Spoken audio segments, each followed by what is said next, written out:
안녕하세요. 엄진수입니다. 오늘은 인문 토크 세 번째 설득의 3대 요소를 하겠습니다. 아마 어머니들이 로고스라는 말을 성경에서 들으셨던 분이 많았을 것 같아요. 태초에 말씀이 있었느니라. 저 로고스죠, 말씀.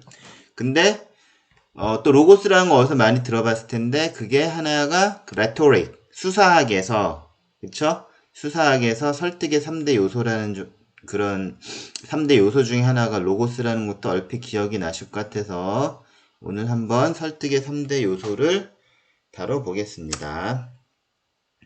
자, 아리스토텔레스 수사학인데 그쵸? 아리스토텔레스는 보시다시피 플라톤의 제자이고 기원전 한 4세기의 인물이에요. 생물연대를 한번 직접 보시고요. 그쵸? 자, 그런데 이 책의 제목이 Ars Rhetorica로 돼 있죠. 라틴어로 돼 있어요. 이게 그리스 사람인데 왜 라틴어지? 만약에 그리스 원전이 남아 있었다면 아트, 뭐 예술이라는 게 있죠. 예술, 아트의 라틴어가 아르스고, 그쵸? 그리스어는 뭐 테크닉, 레토리케라고 했을 거예요. 그쵸? 테크네, 레토리케가 그리스어가 될 것입니다. 자, 그럼 아리스토텔레스의 이 저술이 왜 라틴어로 돼 있을까? 그쵸? 그게 이제 궁금하다는 것이죠. 그리고 또 우리나라 책으로 번역된 것도 아리스토텔레스의 레토릭, 그쵸? 설득의 변론 기술 하면서 아리스토텔레스 여기서 또 Ars Rhetorica 라틴어로 돼 있어요. 자, 이분도 여기 전영우라는 분이 옮긴 건데 라틴어를 번역을 한 것일 수도 있고요. 제가 좀 구글을 해보니까 우리나라에 라틴어를 하실 수 있는 분이 많을까요? 라틴어는 이태리어랑 당연히 다 다릅니다. 아마 이태리어도 잘 하시는 분이 없을 것 같고요. 라틴어도 그쵸? 뭐 16세기 명나라 때 뭐 마테오 리치가 왔을 때 라틴어를 쓴 거죠. 이태리 사람이 아니래도 그쵸? 그때는 학문적 용어 그쵸? 뭐 기독교 로마 카톨릭의 어떤 뭐 주교들이나 어떤 성직자들이 쓰는 어떤 학술적 용어로서 배우는 게 다 라틴어가 되겠죠. 자, 어쨌든 요것도 따져보니까 라틴어가 원전이고 영어로 번역된 그 영어 책을 다시 한글로 재번역할 한 것이라는 거죠. 그쵸? 그래서 이 영어 책인데 원전이 라틴어다. 그래서 Ars Rhetorica라고 되어 있습니다. 자, 어쨌든 그리스의 아리스토텔레스의 그 저술이 왜 다 라틴어 하는지 그것도 궁금해지는 것이죠. 다음. 자, 여기 보면 그 이유를 Q&A에서 자세히 설명드릴 텐데 일단 여기서 톨레도라는 그런 지역이 중요해요. 스페인에 있는 톨레도죠. 마드리드가 스페인 이베리아 반도에 보면 스페인이란 국가의 한 중심쯤에 있어요. 그럼 거기서 한 70km 떨어져 있는 쪽이 톨레도라는 아주 중세의 도시입니다. 자, 그러면 톨레도라는 도시가 있고요. 자, 이 라틴어로 번역한 곳이 있는데 톨레도 스쿨 오브 트랜슬레이터스 번역을 위한 톨레도 학교 뭐 번역자를 위한 톨레도 학교 직역직독하면 그렇게 되는지만 그냥 영어로 알아두시면 될 것 같아요. 톨레도 스쿨 오브 트랜슬레이터 내지는 톨레도 번역 학교인데 그냥 원문으로 영어로 기억하시는 게 좋을 것 같고요. 또 지역은 톨레도이고요. 시기적으로는 13세기 1200 몇 년이 되겠죠. 13세기 중반에 아라비아어로 쓰여진 고대 그리스 고전들이 라틴어로 13세기에 라틴어로 번역이 되었구나. 그래서 아리스토텔레스의 고전도 그리스 고전 중에 하나죠. 알스 레토리카로 번역이 됐으며 이걸 번역한 사람은 헤르마누스 알레마누스입니다. 자, 헤르마누스는 독일 계통의 그 사람이에요. 번역가가. 뭐 헤르만 헤세 할 때 헤르마누스 이것도 라틴어 발음이겠죠. 헤르만 알레마누스는 뭐냐면 독일을 우리 게르마니아라고 하지만 어떨 때 그 월드컵 입장에서 A로 시작해서 들어올 수도 있어요. 알레마니아라고도 하죠. 그쵸? 근데 알레마니아가 또 라틴어로 알레마누스. 자, 독일의 하르만이라는 사람이에요, 이름이. 아마 독일 국적을 가진 번역사인 것 같고, 또, 뭐, 로마 카톨릭의, 종사하는 성직자일 수도 있어요. 어휘했던 이름 자체가 완전 독일풍입니다. 헤르마누스, 알레마누스. 자, 어휘했던 톨레도라는 지역과 13세기. 그리고 왜 라틴어라고 하면은 그리스어가 아니라 아라비아어로 이미 쓰여져 있었다는 거죠. 요것도 뒤에 Q&A에서 설명드릴 건데, 자, 그렇다면 아리스토텔레스의 그 원전들은, 그리스 원본들은 중세 때 거의 유럽에서 사라져 있었고, 그쵸? 이게 뭐 예를 들어서 비잔틴이나 그쵸? 터키 쪽, 그 비잔티움 그쪽에 남아있던 그 그리스어로 된 것들이 다 아라비아어로 이미 다 바뀌어 있었던 상태고, 그쵸? 오리지널 원전들은 다 유럽에, 서유럽 특히, 그쵸? 뭐 프랑스나 뭐 독일, 그 다음에 뭐 스페인, 그쪽 지역 이미 다 사라져 있었던 상태로 보시면 됩니다. 뭐 로마도 마찬가지일 거예요. 자, 어휘했던 중요한 거는 아라비어로 번역된 것이 있었다라는 거예요. 그러니까 그리스어가 아라비어로, 그리스어는 다 사라지고 아라비어로 쓰여진 아리스토텔레스가 남아 있었는데 그게 13세기에 라틴어로 번역됐다는 거. 그래서 아리스토텔레스의 수사학은 Ars Rhetorica라고 보시면 됩니다. 자, 설득의 3대 요소가 있는데, 제가 이번 그 인문 토크 3회를 제 3강을 하게 된 이유가 로고스를 배웠기 때문에, 그쵸? 로고스가 말씀이라는 것 외에 또 어머니 머리에 기억나는 게 혹시 설득의 3대 요소가 아닐까 해서 지금 오늘 강의를 하는 것이고요. 중요한 것은 이렇게 이 삼각형, 어차피 그 설득의 3대 요소니까 트라이앵글인데, 자, 에토스, 파토스, 로고스. 이렇게 순서대로 하시면 돼요. 또 그리고 요거 좀 써볼게요. 또 많은 내용들이 뭐 아리스토텔레스도 그랬다고 하는데 에토스가 제일 중요하다. 한 60%, 파토스가 30%, 로고스가 10%라는 그런 설도 있어요. 근데 저는 이걸 어떤 설득의 3대에서 외우는 순서는 에토스, 파토스, 이렇게 시계 방향, 로고스가 맞다고, 그렇게 하시면 되고, 꼭 이 퍼센트는 아니래도, 자, 왜 그러냐면은, 에토스. 먼저 설득을 하려면 말하는 사람이 있어야 되잖아요. 화자, 스피커. 그쵸? 스피커 쪽에 있는 게 에토스고요. 파토스는 듣는 사람, 청중이 있어야겠죠? 자, 그래서 에토스, 파토스가 있었는데, 제가 중용에서 많이 설명드리죠. 딱 중심을 잡고 있는 게 로고스가 필요한 거죠. 리즌. 이성적인 거, 논리적인 거, 로직. 그쵸? 그래서 로고스를 중심으로 잡으시고요. 화자, 청자, 에토스와 파토스. 이렇게 하시면 됩니다. 자, 그 에토스는 화자니까 에토스인데 이 에토스가 그리스어겠죠. 그쵸? 이 에토스의 원래 뜻은 이런 성격. 이거는 그냥 아주 오래된 단어이기 때문에 그냥 그 영어 번역으로 그냥 넘어가야 돼요. 어떤 어원을 찾기는 쉽진 않고요. 자, 에토스는 성격. 자, 스피커의 어떤 천성, 원래부터 가지고 있는 성격, 태도, 그 품성이 좋아야지 좋은 스피치가 나온다라고 생각하시면 되고요. 파토스는 듣는 사람인데 이거는 우리 영화 쪽에서 생각하시면 돼요. 어떤 비장미가 있는 영화를 할 때 보통 페이소스가 있다 그러잖아요. 그게 파토스를 영어로 발음한 거예요. 페이서스. 그쵸?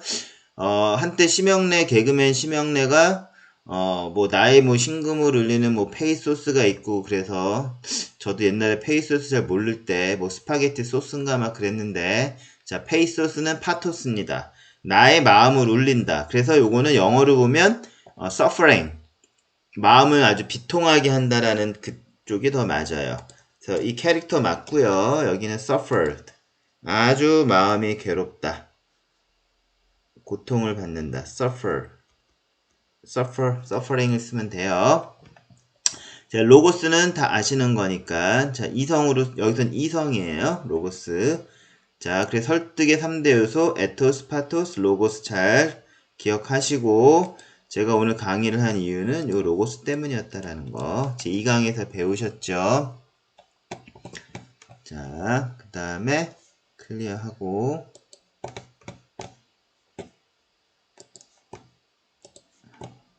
자, 어원 분석으로 한번 또 해보면, 저는, 물론 로고스가 뭐 설득의 비중이 10%라고 하지만 중심을 잡아야 되니까, 또 2강에서, 헤라클레이토스 로고스, 그쵸?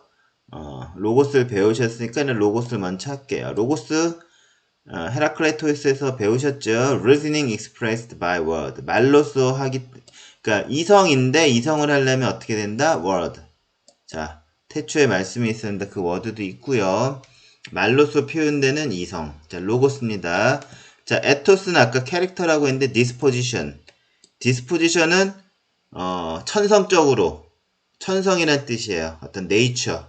이 사람의 천성적인 마음. 저 disposition. 그죠? 그래서 뭐 영어로 캐릭터도 되고 disposition 되는 겁니다. 근데 에토스가 13세기 프랑스어로 가면 에티크로 바꾸거든요. 그래서 뭐 모럴 캐릭터로 이해하셔도 돼요. 자, 에토스는 원래 캐릭터인데 13세기 프랑스에서 모럴 캐릭터라는 뜻의 에티크. 뭐 에티켓이 되겠죠. 뭐 에티크. 자, 그래서 어떤 윤리적인 거. 에티크. 윤리예요, 윤리. 에티켓이 아니라 에티크. 됐죠? 모랄 캐릭터입니다. 파토스는 원래 suffering이에요. 곧 비통스럽다. 그래서 영화에서 비장미. 비장미는 뭐냐면 beauty in tragedy. 비극에서의 어떤 아름다움. 자, 아시겠죠? 비장미. 자, 이렇게 해서 설득의 3대 요소.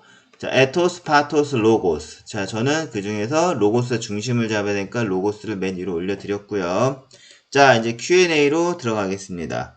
오늘 강의가 좀 빨라지는 것 같은데도 한 12분이 지났네요. 자, 인문 토크 Q&A 들어가겠습니다. 스페인의 톨레도는 기원전 192년 로마 제국에 합병된 후, 자, 로마 제국 때 이제 스페인, 그쵸? 에스파냐,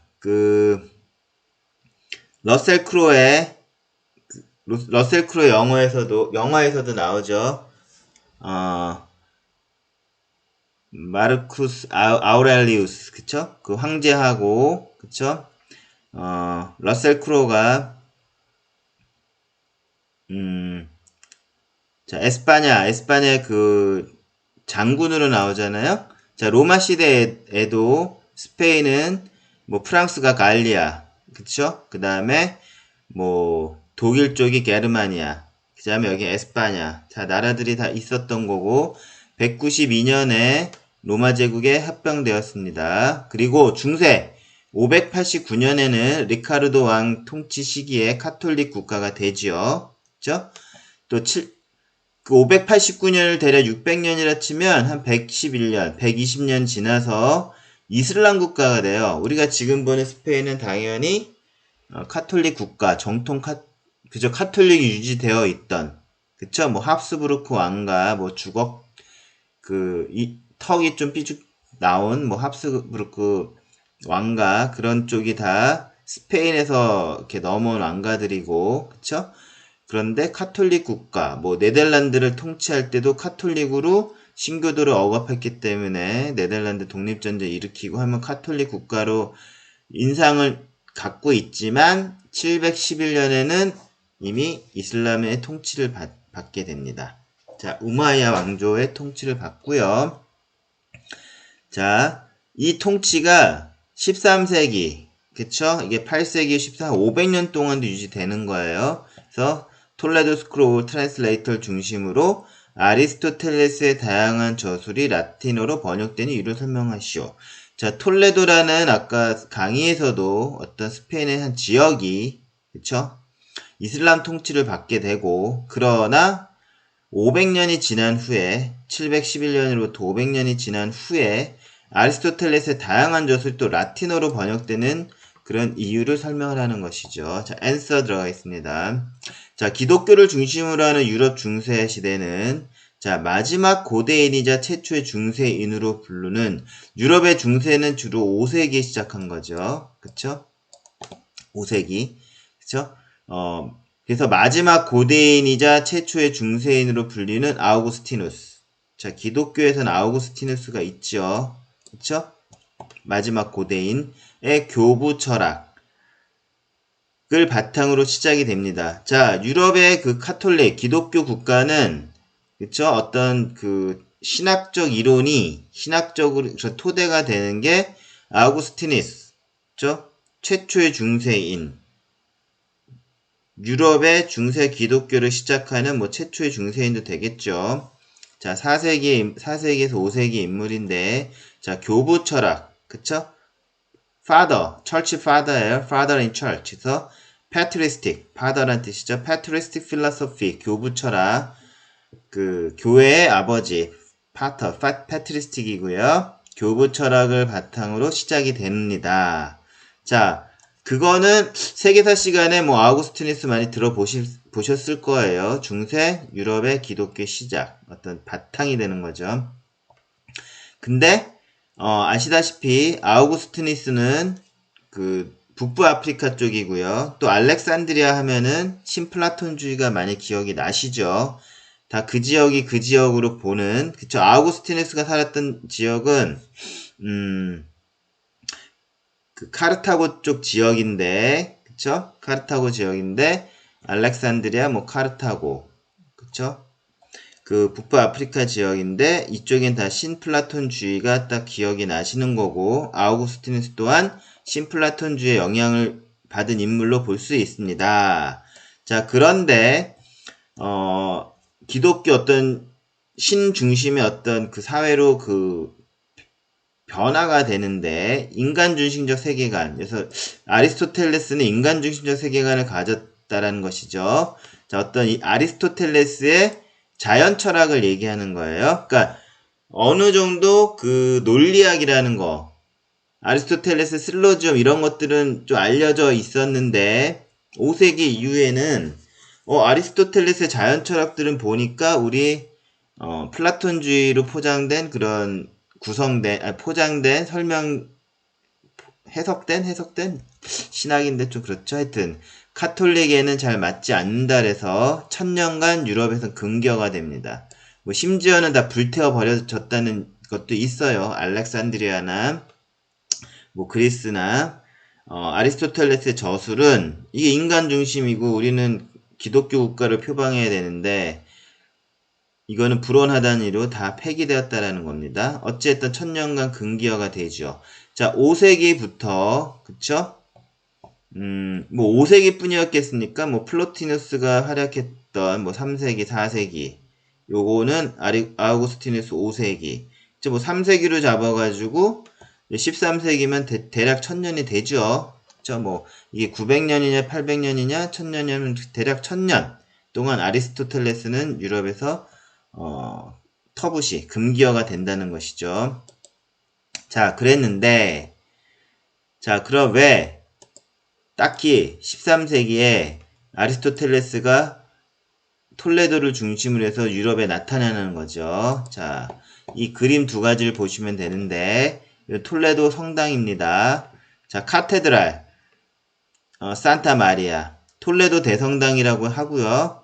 카테드랄이라고 합니다. 이것도 나중에 인문학에서 성당에 대해서 말씀드리겠는데, 베드로 성당은 바실리카라고 해요. 그러니까 뭐 교황좌, 어떤 의자가 있느냐에 따라서 뭐 바실리카라고 불리는 것도 있고요. 또 뭐 대주교가 있는 쪽, 뭐 대주교가 있는 쪽은 뭐 카테드랄이라고도 하고요. 교회에 좀 등급이 있어요. 최상위 등급이 바실리카인데 톨레도 대성당은 규모랑은 상관없습니다. 교회가 뭐 크거나 성당이 크거나 작거나로 따지는 게 아니라 어떤 그 지위에 그 성직자가 있냐라는 걸로 따지게 되죠. 자, 어쨌든 톨레도 대성당 카테드랄 산타 마리아입니다. 자, 여기가 바로 그 톨레도의 번역학교, 그쵸? 그거를 얘기하는 거. 학교라 해서 어떤 스쿨이 있는 게 아니고요. 톨레도 스쿨 오브 트랜슬레이터가 바로 톨레도 대성당입니다. 자, 이때는 그 스페인의 현명한 현 왕이라고 하는 알폰소 10세와 레이몽 대주교, 그러니까 알폰소 10세 적극적으로 후원해주었고, 레이몽 주교가 지도를 해가지고, 자, 여기서 톨레도 대성당, 그쵸? 톨레도 스쿨 오브 트랜슬레이터에서 아리스토텔레스 저작이 라틴어로 번역이 된다는 것이죠. 자, 그런데 이건 13세기의 일이고, 그쵸? 1200년대. 자, 고로부터 한 100년 전엔 누가 있었냐면은 이븐 루시드. 라틴어로 아베로스라고 알려져 있는데요. 이슬람 이름은 이븐 루시드입니다. 스페인 남부의 코르도바 출신이에요. 스페인 남쪽이 원래 북부 아프리카에서 넘어간 이슬람 세력들이 본거지가 되는 쪽이죠. 톨레도는 지금에 보면 마드리드랑 한 70km 쪽이니까 중심에 있고 어느 정도 기독교 성격이 더 강하게 남아있지만 이슬람 문화권. 스페인 남부는 많이 북부 아프리카에 이슬람이 올라갔기 때문에 보다 더 이슬람적인 그런 문명권. 그쵸? 자, 이븐 루시드는 스페인 남부의 코르도바 출신이고요. 이슬람 철학자이자 의사였고요. 아리스토텔레스의 모든 저작을 주회함. 그쵸? 주석도 달고 어떤 자기의 주석도 있는 거예요. 뭐 번역도 있고 주석도 달고. 이게 다 아라비어로 이루어졌다라는 거죠. 자, 1124년 12세기의 이븐 루시드에 의해서 이루어졌던 아리스토텔레스의 모든 저작이 그쵸? 100년 후에 라틴어 번역으로 이루어진다는 것입니다. 자, 그러면 다시 캐스촌으로 올라와서 그쵸? 기독교를 중심으로 자, 13세기 톨레도 스쿨 오브 트랜슬레이터를 중심으로 아리스토텔레스의 다양한 저술이 라틴어로 번역되는 이유를 설명하시오. 자, 그 이유에 대한 최종적인 결론을 내리면, 자, 아리스토텔레스의 부활은 이븐 루시드에 의해서 시작된 것이죠. 이븐 루시드가 없었으면 아리스토텔레스가 라틴어로 부활할 수가 없는 거죠. 시작된 것이고 또 이런 토대가 된 거는 알폰소 10세와 레이몽 주교, 그 다음에 톨레도 대성당이라는 어떤 스페인 내부의 그쵸? 그 내부였던 그 움직임도 있었고요. 이거는 어떤 이슬람 문명에 의한 변화의 시도가 그 스페인 내부에서 움직임이 있었고, 자, 그렇게 이븐 루시드가 중요한 것이고, 그쵸? 그러면 알스 레토리카, 그쵸? 이 알스 레토리카가 나온 것도 알폰소 10세 때 나온 것입니다. 알폰소 10세의 생물 연도는 1221년에서 1284년으로 되어 있고요. 그 다음에 앞서서 얘기했던 이 번역가, 성직자일 거예요. 자, 헤르마누스 알레마누스의 생년월일은 없어요. 그런데 톨레도 번역학교에서 활동하던 시기는 있습니다. 1266년에서 1272년. 요 사이에 번역되었을 것이기 때문에 딱 13세기 중반 넘어서 후반으로 가는 1260년, 72년 사이에 요 6년 사이에 알스 레토리카는 톨레도 대성당에서 헤르마누스에 의해서 번역이 돼서 세상에 나오게 되는 것입니다. 자, 모든 고대 그리스의 어떤 그 저술들이 모두 아라비아어로 바뀌고 그게 다 13세기에 나오는 게 아니에요. 9세기부터 이븐 루시드의 선배들이 있어요. 그리고 그분들은 스페인에 사는 사람들이 아니고 바그다드에 살고 있고, 그쵸? 바그다드 지혜의 집도 이전에 많이 설명을 드렸죠. 자, 그러나 13세기는 why? 이때는 스페인이고 이븐 루시드는 코르도바, 스페인 남부에 있었다. 그쵸? 그게 중요한 것이고요. 그래서 13세기에 아리스토텔레스의 수사학이라는 책이 Ars Rhetorica가 라틴어로 번역되었다. 자, 오늘은 이슬람 학자들이 유럽에 영향을 미친 것 중에서 13세기에 톨레도와 코르도바를 중심으로 설명을 드렸습니다. 자, 오늘 수업을 강의를 마치고요. 자, 오늘 수업 끝!